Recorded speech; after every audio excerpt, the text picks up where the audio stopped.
నమస్తే తెలుగు వన్ న్యూస్‌కి స్వాగతం. నిన్న శ్రీరామనవమి. ఈ సందర్భంగా వైఎస్ఆర్‌సీపీ సోషల్ మీడియాలో ఒక ప్రచారం చాలా మందిని ఆశ్చర్యానికి గురిచేసింది. అదేంటంటే వరుసగా దాదాపు ఒక 10 పోస్టులు హిందూ ధర్మ పరిరక్షకుడు వైఎస్ జగన్. అమరావతి, విశాఖ, భువనేశ్వర్, జమ్మూ కాశ్మీర్, చెన్నైతో పాటు అమెరికాలో సైతం శ్రీవారి ఆలయాల నిర్మాణానికి వైఎస్ఆర్‌సీపీ హయాంలోనే శ్రీకారం చుట్టారు. శ్రీరామనవమి శుభాకాంక్షలు చెబుతూ. ఇవి వైఎస్ఆర్‌సీపీ సోషల్ మీడియాలో దాదాపు ఒక 10 పోస్టులు. వైఎస్ జగన్ సీఎం అయ్యాక వంశపారంపర్య అర్చకులకు రిటైర్మెంట్ లేకుండా వారికి ఓపికున్నంత కాలం పనిచేసుకునే అవకాశం కల్పిస్తూ జీవో ఇచ్చారు.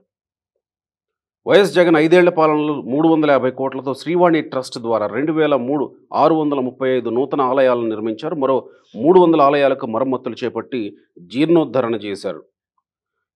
ఈనాం భూములు కలిగి ఉన్న వేలాది మంది అర్చకులకు వైఎస్ఆర్‌సీపీ ప్రభుత్వం రైతు భరోసా పథకం అందజేసింది. ఆరోగ్యశ్రీ కార్డులు కూడా జారీ చేసింది. గో ఆధారిత వ్యవసాయాన్ని ప్రోత్సహించడంలో భాగంగా తిరుపతిలోని మహతి కళ్యాణ క్షేత్రంలో గో మహాసమ్మేళనం నిర్వహించింది జగన్ హయాంలో.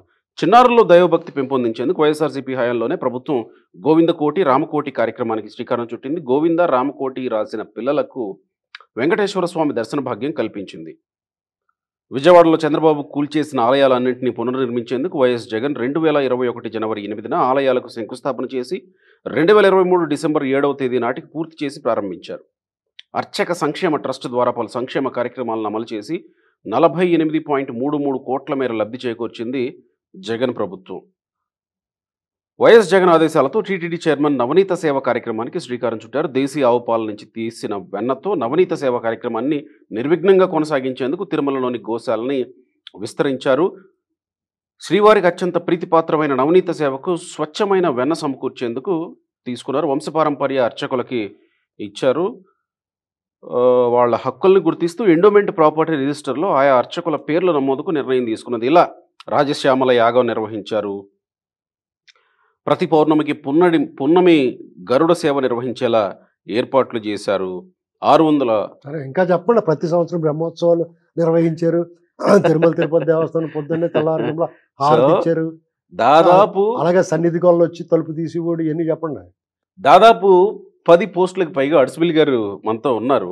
అడుసుబిల్లి గారు, ఇది జగన్మోహన్ రెడ్డి ఎన్నికల ప్రచారంలో ఎక్కడ ప్రచారం చేసుకున్నట్టు కనబడలా.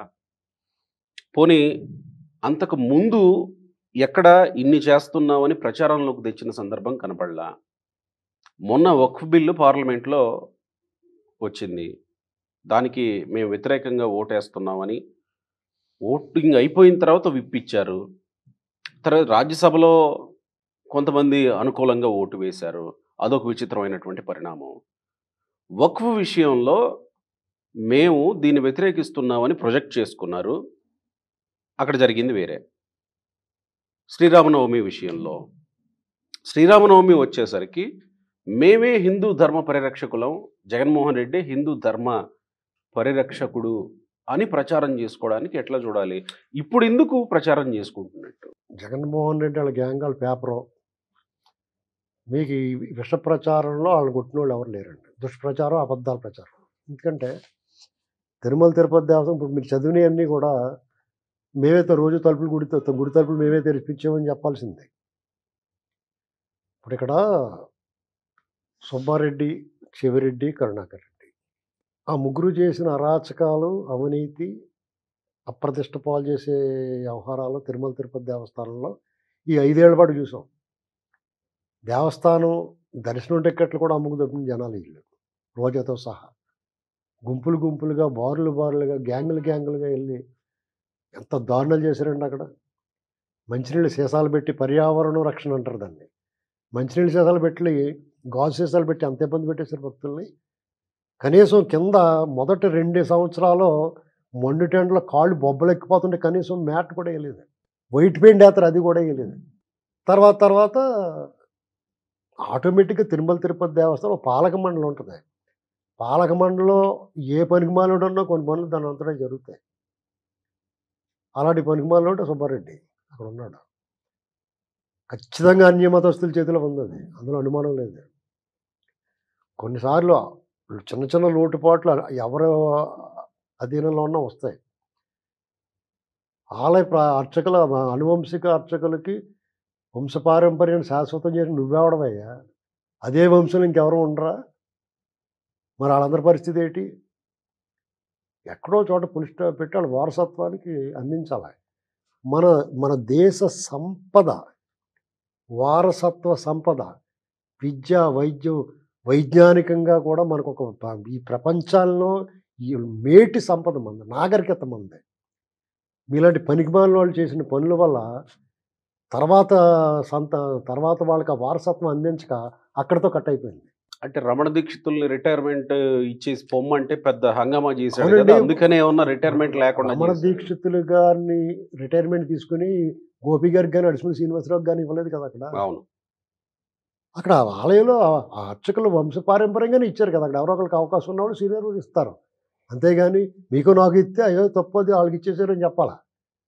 ఇదేదో పెద్ద తల్లి కూడేటి ఊరికి ఉపకారం అని చెప్తాడు అతను, పైగా నష్టం చేసాడు అతను. అమరావతిలో 150 కోట్లతోటి పెద్ద నమూనా దేవాలయాన్ని కరెక్ట్. ఇంచుమించుగా తిరుమల తిరుపతి దేవస్థానం ఒక ప్రసిద్ధ క్షేత్రంగా దాన్ని డెవలప్ చేద్దాం అనుకుంటే 50 కోట్లు కుదించాడు. ఎందుకు కుదించాల్సి వచ్చింది? మీ బాబు సొమ్మేనా పెడుతున్నావు నువ్వు అక్కడ? తిరుమల తిరుపతి దేవస్థానం దేశంలోనే కాక విదేశాలను ఎక్కడైనా సరే తిరుమల తిరుపతి దేవస్థానం ఆలయాలు నిర్మించడం అనేటువంటి ఇవాళ వచ్చింది కాదు, ఎప్పటి నుంచో ఉంది అది. చాలామంది నిన్న కాక మనం కోయంబత్తూరులో ఓ తిరుమల తిరుపతి దేవస్థానం లాగా ఒక బ్రహ్మాండాన్ని కట్టి దేవస్థానాన్ని కట్టి తిరుమల తిరుపతి దేవస్థానానికి అప్పచెప్తా ఉంటున్నారు మెయింటెనెన్స్కి. నిన్న ఆ మీటింగ్లో మాట్లాడారు బాబు గారు, చైర్మన్ గారు, అందరు కూర్చొని మాట్లాడారు. ఈ ప్రపోజల్ వచ్చిందండి. ఏదో గొప్పగా కనీసం నువ్వు డిక్లరేషన్ ఇవ్వలేదు. స్వామివారు నీకేం భక్తి ఉంది, నీకేం నమ్మకం ఉంది దేవుడి మీద? డిక్లరేషన్ ఇస్తే నీకు సొమ్మేం పోయింది? ఇప్పుడు ఏ మతంలోనో ఉండొచ్చేయండి, కానీ ఈ దేవుడిని కూడా నమ్ముతున్నానంటే తప్పే ఉంది. ఇప్పుడు నేనున్నాను, హిందూ ధర్మ పరిరక్షకుడినే నేను అని ప్రచారం చేసుకుంటున్నప్పుడు ఇంకా డిక్లరేషన్ ఎందుకు అనుకున్నాడేమో. సిక్కి లేకుండాను పరిరక్షకుడు నువ్వెలా పరిరక్షకుడు అవుతావు? రథాలు తగలెట్టిచ్చేసి లేకపోతే దేవీ దేవతల విగ్రహాలకు మలం పూసిన వాళ్ళని పిచ్చోడని, ఆ విగ్రహాలు తల నరికించి చేతులు ఎరగొట్టి వెండి సింహాలు దొబ్బేసి నీ గ్యాంగ్ అందరూ అలాగుండి ఇదేట్రా బాబు అడిగితే నీ అమ్మమ్మ కూడా చెప్పాడు అంటాం వాళ్ళు. సింహాచలం దేవస్థానంలో గజపతి రాజు గారు, అశోక్ గజపతి రాజు గారు 1000 ఎకరాల దేవస్థానాలకి, సత్రాలకి, విద్యాలయాలకి ఇచ్చారు. ఆయన ఎంత ఇబ్బంది పెట్టారో చూసావు కదా. ఆ పాపం అది కూడా తగిలింది వాళ్ళకి ఉసురు. ఎవరో తీసుకొచ్చి ఆల్రెడీ విడిచేసి వెళ్ళిపోయింది, ఇంకో పెళ్లి చేసుకుంటే వాళ్ళకి పుట్టినోళ్ళు తీసుకొచ్చి ఇక్కడ కూర్చోబెట్టారు. ఇంకా అంతకన్నా అపచారం ఏమో ఉందా ఏంటండి? అక్కడ ఆయనకి ప్రోటోకాల్ పాటించకుండా ఆ ధర్మకర్తని అవమానించాడు ఈవో. ఓ బొగ్గాడిని ముందు పెట్టుకుని, బొగ్గాడని అంటాను ఈ వైసీపీ కూడా ఎవడన్నా సరే. వెల్లంపల్లి శ్రీనివాస్ ఏదో బూత్ కూడా చాలా మాట్లాడారు. రాజుగారిని చాలా దారుణంగా మాట్లాడు. అవసరమా అంత పెద్ద మనిషిని మాట్లాడతాం? తప్పు కదా. నీకానికి ఏం శత్రుత్వం ఉన్నాయా? నీకు జగన్ మోహన్ చూసి, ఏడుపు మోహన్ చూసుకుని అతన్ని అంటావా? గుళ్ళు కోలగొట్టిచ్చేసి చంద్రబాబు ఇల్లు కట్టుకుంటాం కోలగొట్టించాడా? అది national project, NHA national highways authorities వాళ్ళది. కనకదుర్గం ఫ్లైఓవర్ కడతానికి అది ఎన్డీఏ గవర్నమెంట్, బీజేపీ కూడా ఉంది అప్పుడు. వాళ్ళు అలాగే ఎగిరాడు, సోమవీర్రాజు ఇలాంటి వాళ్ళు అందరూ ఉన్నాయి. వీళ్ళు చెప్పుకోవడం చేత కదా టీపీడీ వాళ్ళు, కానీ మొఖమే చేసినట్టు చెప్పాలా. ఇప్పటికీ చెప్తలేదు, ఇతను ఎలా మాట్లాడుకుంటూ ఉంటుంది. ఇప్పుడు చంద్రబాబు నాయుడు గారు కానీ రామారావు గారిని మించిన సెక్యులరిస్ట్ ఎవరన్నా ఉంటాడా? ఎన్టీ రామారావు గారిని మించిన, లేకపోతే చంద్రబాబు గారిని మించిన హిందూ ధర్మ పరిరక్షకులు ఎవరుంటారండి? రామారావు గారు చూడండి, నిలువెల్లా కాషాయం ధరిస్తాడు. తన మగబిడ్డలందరికీ కృష్ణ నామధేయం, ఆడబిడ్డలందరికీ ఈశ్వర నామధేయం పెట్టుకున్నాడు. చంద్రబాబు నాయుడు గారు సతీ సమేతంగా ఏ దేవాలయానికి వెళ్ళినా ఏ కార్యక్రమం సంప్రదాయాల ప్రకారం పాటిస్తాడు. అతను మహాద్వారం గుండా వెళ్ళే అవకాశం ఉన్నా కానీ వైకుంఠం ద్వారం నుంచి, వైకుంఠం నుంచి కాంప్లెక్స్ నుంచి వెళ్ళి దర్శనం చేసుకుని దేవుడి పట్ల తన భక్తి ప్రపత్తులను చాటుకుంటాడు. ఆయన తన కుటుంబం, తన బర్త్డే కానీ, పిల్లల బర్త్డే కానీ అక్కడ జరుపుకుని అక్కడ అన్నదాన అమ్మవారి శ్రీనివాస ప్రసాదానికి డొనేషన్ ఇచ్చి వస్తారు. జగన్మోహన్ రెడ్డి ఇప్పుడు ఇచ్చారండి ఇచ్చి అలా ₹1 కూడా ఎవరికైనా అన్నదాన ప్రసాదం అది చర్చ్ కన్నా ఇచ్చాడు లేదు.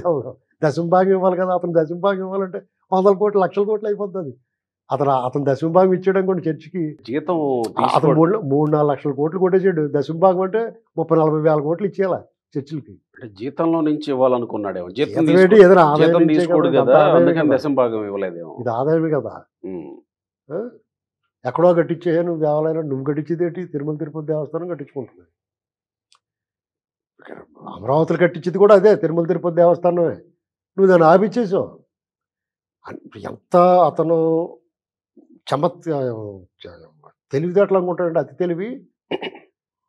అంబేద్కర్ గారి విగ్రహం చూడండి, భారీ ప్రణాళికతోటి ఒక స్మృతి వనంలాగా అమరావతిలో ప్లాన్ చేశారు. రాజధానిలో 150 అడుగుల విగ్రహం పెట్టి, ఒక లైబ్రరీ పెట్టి, ఒక దర్శనీయ స్థలం టూరిస్ట్ ప్లేస్ కింద చేద్దాం అనుకున్నారు. అది గౌరవమా? విజయవాడ నడిబొడ్లో పెట్టి బాబు ఇదేంట్రా బాబు ఇక్కడ పెట్టారు అనుకునేలా చేయటమా? ఏది గౌరవం చెప్పండి? ఆయనకి ఇచ్చి గౌరవం అది.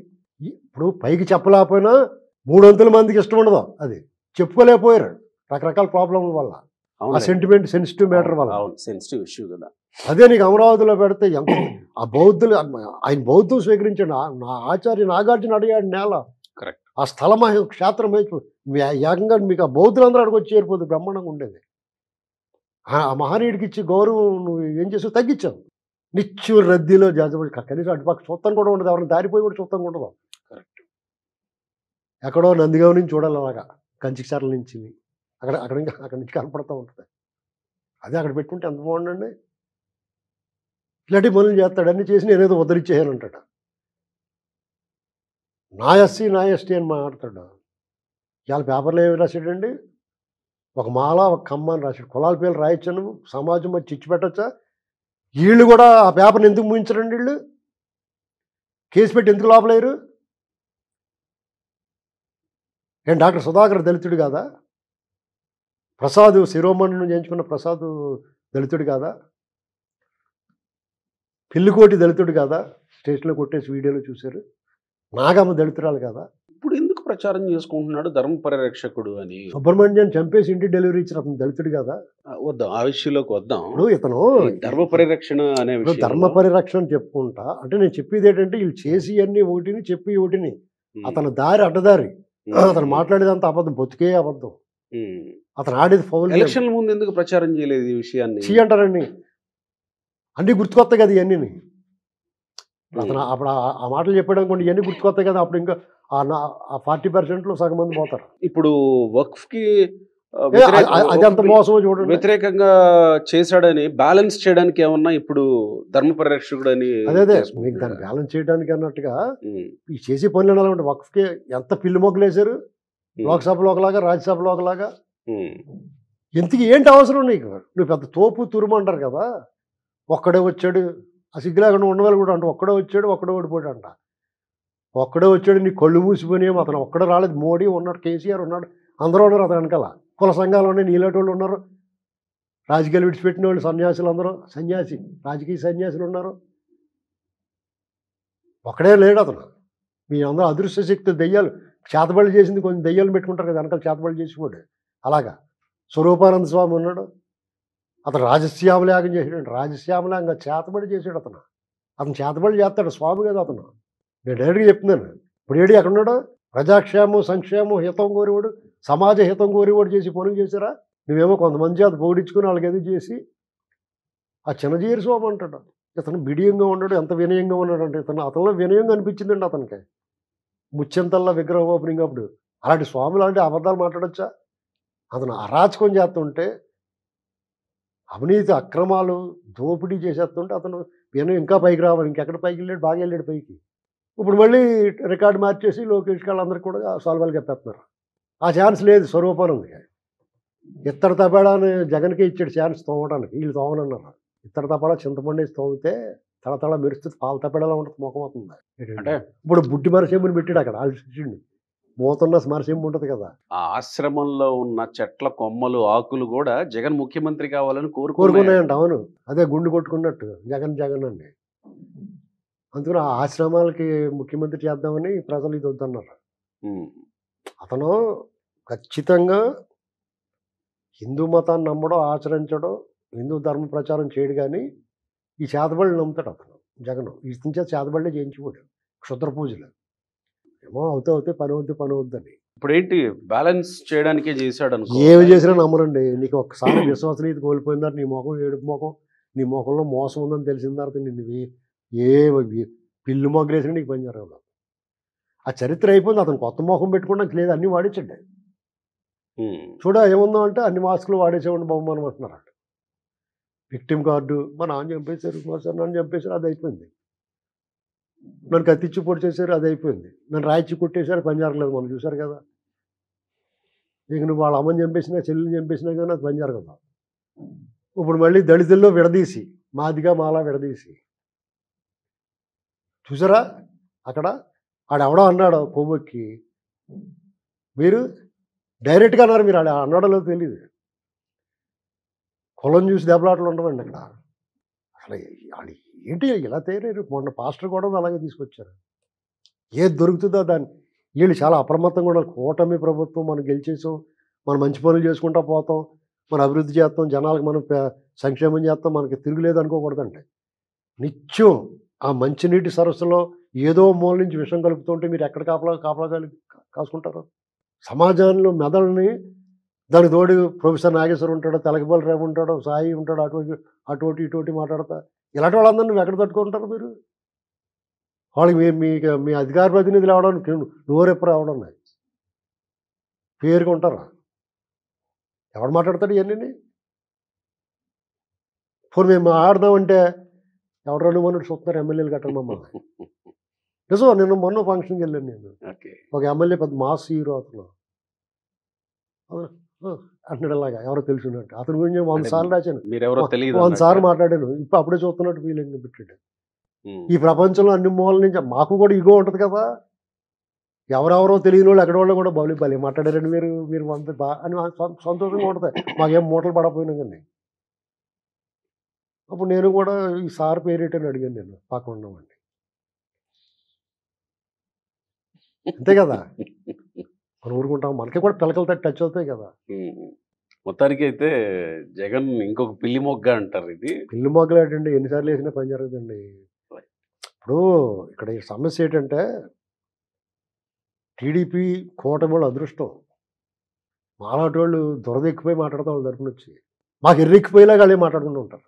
జగన్ బ్యాచ్ తోటి కొంతమంది ఎమ్మెల్యేలు తిరుగుతూ ఉంటారు, మంత్రులు వాళ్ళకి ఆలోచించుకుంటూ ఉంటారు. ఈ కేడర్ కల పిచ్చిపోతూ ఉంటుంది. వాళ్ళు మాకు ఫోన్లు చేస్తారు, మాకు ఎర్రెక్కిపోద్ది. ఇది జరుగుతుంది.